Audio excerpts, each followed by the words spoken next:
Meski pemerintah telah mendistribusikan vaksin Sinovac ke berbagai wilayah di Indonesia, masyarakat tidak boleh lengah dalam menghadapi COVID-19 dan tetap mematuhi prokes yang ditetapkan pemerintah.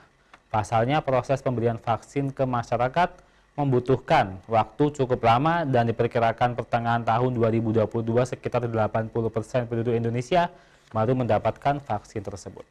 Mengarah kota Surabaya. Pemerintah telah mendistribusikan vaksin Sinovac atau vaksin COVID-19 ke berbagai wilayah di Indonesia. Tinggal menunggu izin dari BPOM. Untuk tahap pertama akan diberikan kepada tenaga kesehatan serta diberikan kepada masyarakat secara gratis.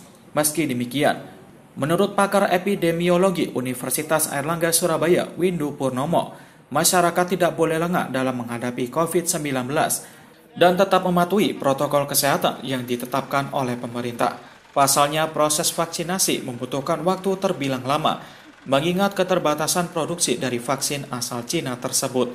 Dosen di Fakultas Kesehatan Masyarakat UNER ini mengatakan, pemberian vaksin ke masyarakat hanya bisa mengcover antara 70 hingga 80% jumlah populasi penduduk.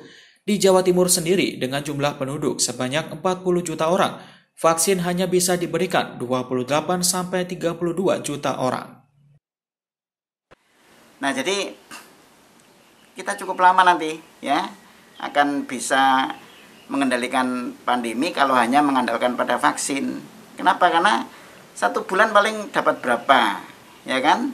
Dapat berapa. Jadi misalnya konteks Indonesia saja lah. Indonesia ini kan butuh minimal sekitar 200 juta kali 2 dosis vaksin ya. Jadi kalau 70-80% penduduk Indonesia ini kan berarti kan harus 200 juta.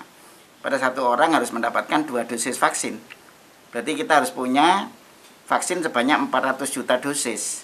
Nanti sebagian di Jawa Timur. Nah, 400 juta dosis itu diperoleh dalam berapa waktu?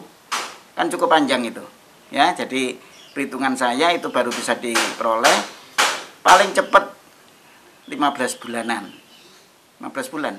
Jadi Jawa Timur juga 15 bulan. Nah, selama 15 bulan berarti kan kita belum bisa mengendalikan pandemi. Ya, karena baru 15 bulan itu kita mencapai herd immunity, baru saat itu kita bisa mengendalikan pandemi kalau lancar. Oleh karena itu, Windu berharap kesadaran serta kedisiplinan masyarakat untuk tetap menerapkan protokol kesehatan harus tetap dijaga dan diterapkan dalam kehidupan sehari-hari dan menerapkan hidup sehat sembari menunggu giliran untuk mendapatkan vaksin. Irwanda Eka Disa, Surabaya TV.